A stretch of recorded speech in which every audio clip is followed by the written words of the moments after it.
Hello， 大家好，我係白兵。啱啱過去嘅一個星期，關於卵巢癌嘅新聞同埋討論咧非常之多，當中咧就有啲女士好年輕就驗出到有呢個病，甚至咧係因而離世。嗱，喺度咧都要先講一句嘅，就係大家唔需要太緊張，因為喺香港卵巢癌連同相關嘅腹膜癌咧，大約佔女性嘅新症 3.2%， 喺女性癌症死因咧係排第6嘅啫。不過其實咧好多其他嘅女性病，包括啱啱提到嘅卵巢癌啦、子宮肌瘤、子宮內膜移位症、多囊卵巢綜合症同埋相關嘅癌症，不約而同都係同女士們身體嘅荷爾蒙被干擾有住好大嘅關係。所以今條片小弟咧會從最基本、最日常生活嘅角度去同大家講下以上唔同嘅女性病嘅共同成因當中嘅原理同埋簡單嘅改善方法。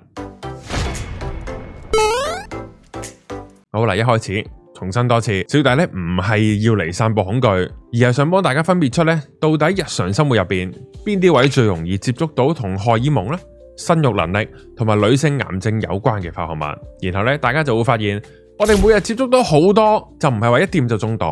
但係咧都係長年累月嚟講係好大負擔嘅物品。咁啊，一切之先咧就由我哋嘅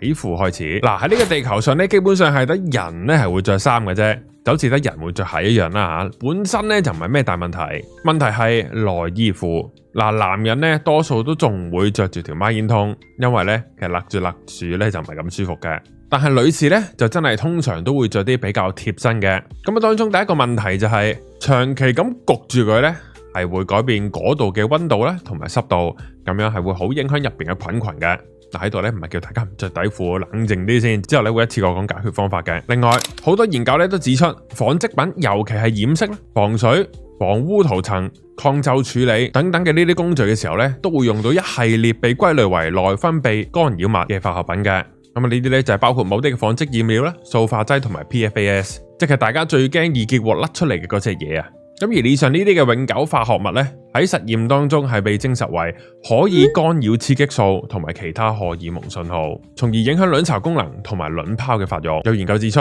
暴露喺某類嘅紡織染料嘅女工啊，佢哋嘅卵巢功能指標咧明顯係較差。咁啊，推測咧就係同染料入邊嘅內分泌干擾物嘅效應係有關嘅。另外有分析都指出，某啲 PFAS 暴露咧同女性受孕機會下降差唔多40%係有關嘅。咁亦都同膽固醇啦、甲狀腺問題咧拉上關係。而 PFAS 咧當然會喺易潔鑊度出現啦，不過喺衣服上面咧就係最常出現喺瑜伽褲同埋防水嘅物料上面啦。仲要最大鑊係底褲啊、運動嘅嗰啲 leggings 啊、瑜伽褲啊、功能性內衣，全部都係長期貼身接觸，咁上面嘅化學物就會透過皮膚慢慢進入體內。咁當然就唔會着一日就瀨嘢啦，但係咧係會長期累積嘅。好，咁講完底褲之後咧，就嚟到第二樣啦。就係化妝品同埋護膚品。嗱，近呢幾十年嚟啊，化妝品同埋個人護理嘅市場咧，可以話係爆炸式嘅增長。研究咧同樣都開始追住入邊嘅嗰啲化學配方嚟做研究。咁啊，好多日常我哋會用到嘅面霜啦、粉底、眼影、洗頭水、護膚品，以上通通好多都含有 parabens 啦、phthalates 啦、UV filter 啦、合成香料等等嘅物質。嗱，parabens 咧就已經可以話係教科書式嘅內分泌干擾物嘅典範嚟噶啦。佢咧會模仿雌激素啦，喺細胞同埋動物實驗入邊咧會促進乳腺細胞增殖，同時干擾生殖系統荷爾蒙調節。另外 phthalates 咧就係一部分係塑化劑啦，用嚟令到產品柔軟，同埋令到香味更加持久。咁實驗咧都顯示佢哋咧有抗雄激素嘅作用，會壓低睾丸酮啦，干擾卵巢同埋睾丸嘅發育嘅。近年一篇綜述整合研究指出，化妝品同埋個人護理品入邊嘅內分泌干擾化學物，同女性不育啦、多囊性卵巢症候群、內膜移位症同乳癌嘅風險增加咧係有關聯嘅。第三，香水。香水咧可以話係高濃度嘅香料同埋溶劑嘅荷爾蒙雞尾酒。香水主要嘅成分咧係溶劑啦、香料啦，同埋 fixatives， 即係咧主要用嚟保持香味留喺皮膚啊、留喺衣物啊嘅成分。好多人體暴露研究都發現，成人尿液入邊嘅 phthalates 嘅代謝物水平同香水、香味產品使用嘅頻率高度相關。咁而呢啲嘅代謝物越多，女性不育嘅風險啦、胚胎着床問題啦，同患有多囊性卵巢症候群嘅機率咧，亦都會越高嘅。咁而大家要知嘅係，因為香水咧就只係眾多呢啲有毒物質嘅來源之一，所以多數嘅研究咧都係用總暴露嘅角度去睇，就唔會話用香水就會致癌咁樣，而係香料產品係令到我哋暴露喺內分泌干擾物嘅重要來源。第四，防曬產品。防曬產品咧同有 SPF 嘅底妝啊，日霜入邊嘅 active ingredients， 即係嗰啲 UV filter 啊，呢類嘅化學品咧嘅功能係吸收啦、反射或者散射翻嗰啲 UVA、UVB 出去，阻止紫外線傷害皮膚。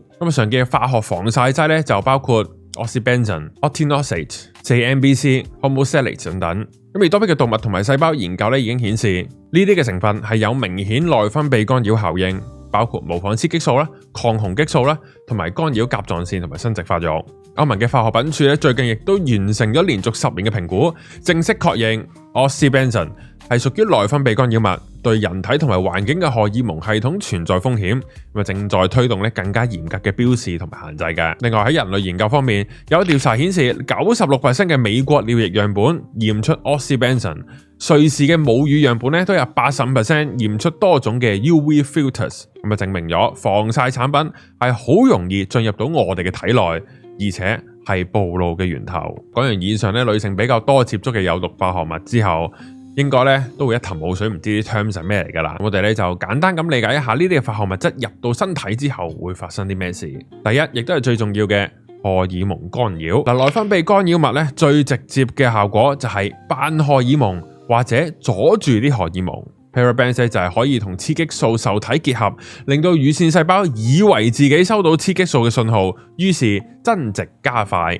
然後某啲嘅 phthalates 就會阻斷雄激素信號，打亂卵巢同埋睾丸嘅發育同埋功能。UV filters 入邊嘅嗰啲 oxybenzone 啦、OMC 啦等等，亦都係被證實有類似嘅作用，會令到動物出現生殖器官發育異常啦、精子質量下降啦，同埋甲狀腺激素變化。所以當呢啲嘅假信號長期存在，個腦同埋卵巢就會失去正常嘅 feedback，咁內分泌嘅時間同埋幅度就會變得混亂。排卵嘅周期可能縮短或者延長，甚至係完全亂晒。結果係多囊性卵巢症候群風險會增加啦。本身呢隻病都係胰島素抗阻，再加高雄激素，再加排卵失調嘅。而內分泌干擾物會進一步加劇呢幾個問題。另外，內膜異位症同腺肌症就係長期雌激素或者類似雌激素嘅呢啲嘢去刺激，令到子宮內膜過度增殖啦，炎症反應加強，增加內膜細胞出走同埋錯位嘅機會。呢個病嘅病徵就係令到大家嚟 M 會爆痛，痛到落唔到床嘅。然後乳腺同埋子宮內膜長期就會處於半激活嘅狀態。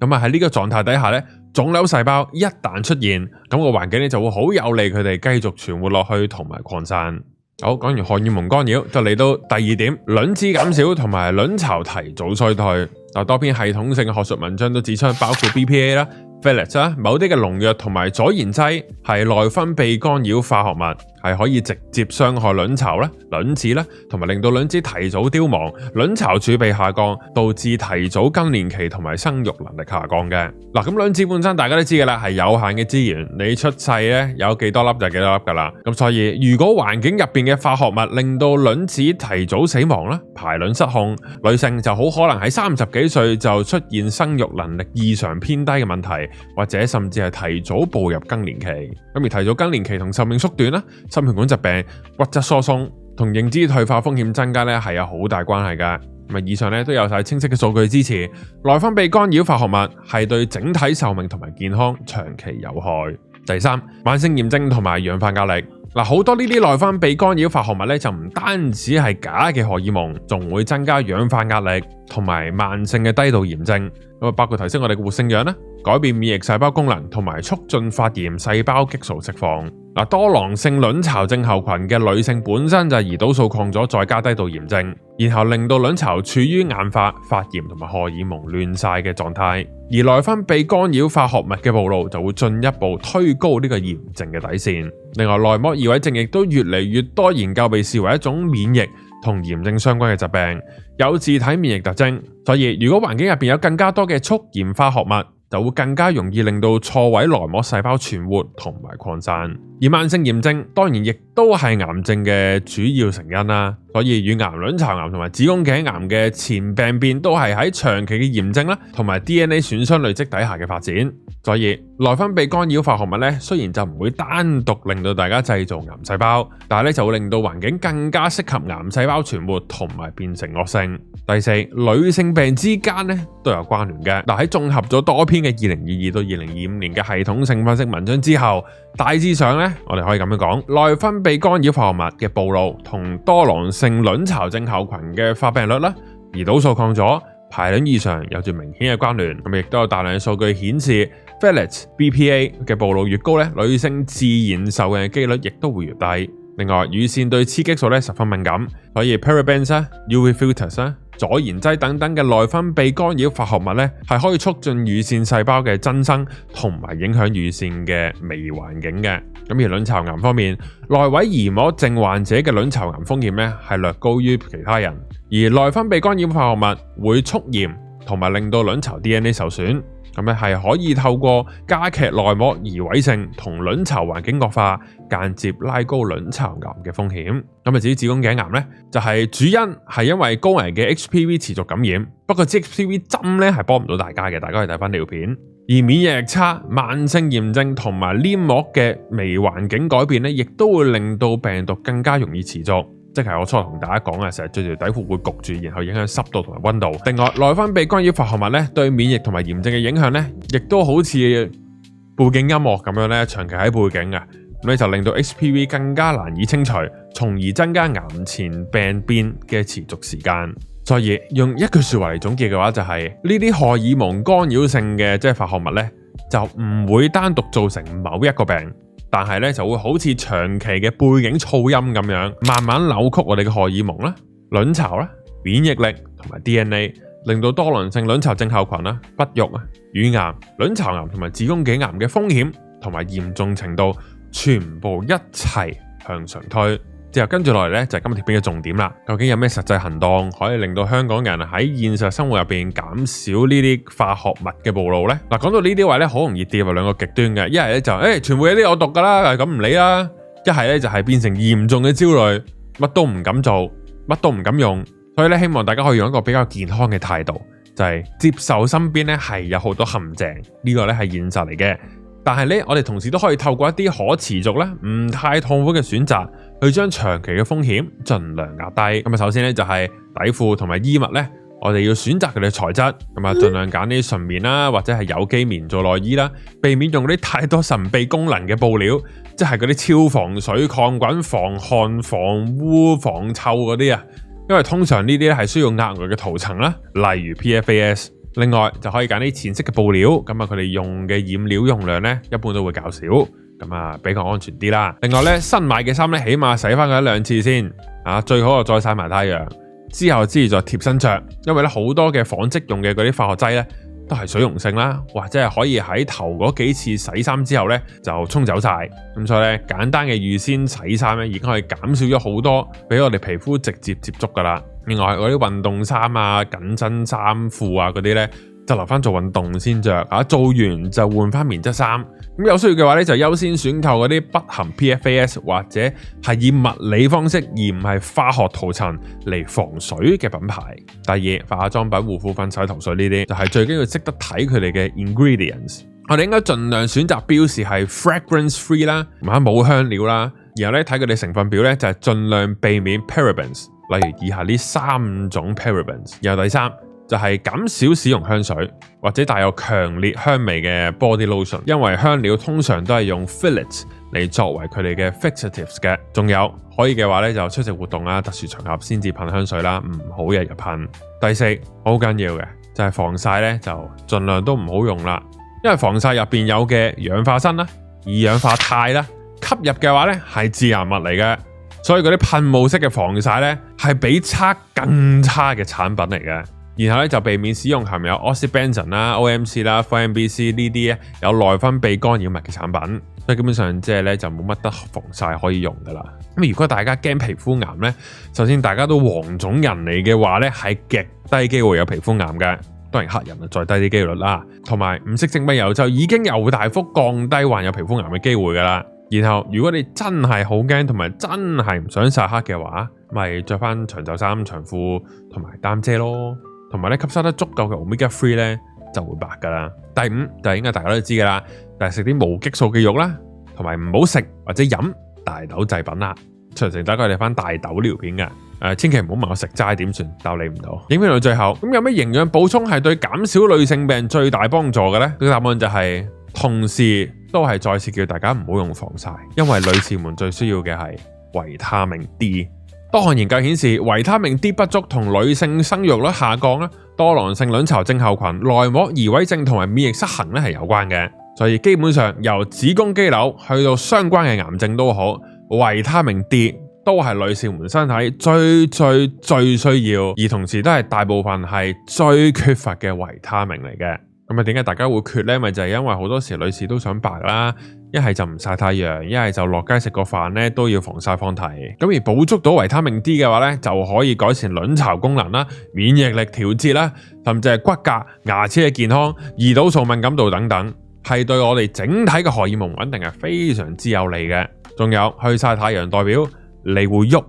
因為咧好多人成日坐喺度，啲毒素咧就會積聚晒髖關節呢啲位嗰啲淋巴嗰度嘅。咁而呢個位正正就係女士嘅重要器官嘅部位。男士係好啲嘅，男士嗰度冇嘢嘅，真係得個髖關節嘅啫。女士多好多嘢噶嗰個位。咁所以咧，女士們都真係要喐多啲啦，同埋搵人按摩咧，按嗰啲位係好酸軟嘅，但係咧嗰啲位通翻淋巴咧，清翻咗啲毒素咧，都係好大幫助嘅。另外 Omega 3以 EPA 為主嘅話咧，就係抗炎同埋對卵巢咧都係可以降低內膜移位症等高炎症疾病嘅症狀嘅。同埋最後啦，真係就係釋放壓力。點解話風一轉會講壓力嘅呢？冇錯，因為壓力係會透過神經、內分泌、免疫呢三條路徑去改變我哋嘅荷爾蒙啦、代謝同埋發炎狀態。長期嘅慢性壓力咧，係會增加絕大部分嘅婦科病同埋相關嘅癌症風險嘅。咁上面講咗好多所謂外在問題啦，唔同物品點樣干擾到荷爾蒙啦，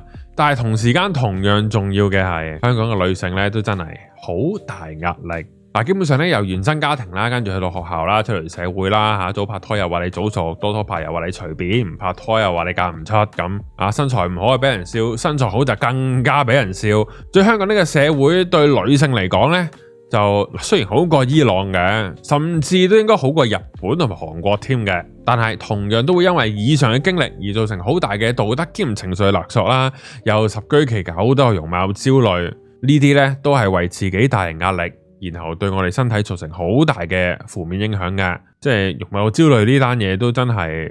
喺度咧，唔係放閃光彈。即係小弟嘅太太咁嘅外表都有容貌焦慮，我咁樣嘅唔使做人啦。可能我厚面皮冇乜容貌焦慮啦。即係呢個唔係晒咩，即係總之就係想話俾大家聽，就係好多時呢啲嘅壓力咧係好直接導致我哋係嘔咗啲病出嚟嘅。咁如果以上好多嗰啲即係底唔底褲啊、防唔防曬啊嗰啲都好在意嘅話咧，咁你反而你可以選擇，如果你釋放到你嘅壓力咧，就又可以減低到好多嘅風險嘅。咁大家自己諗下啦。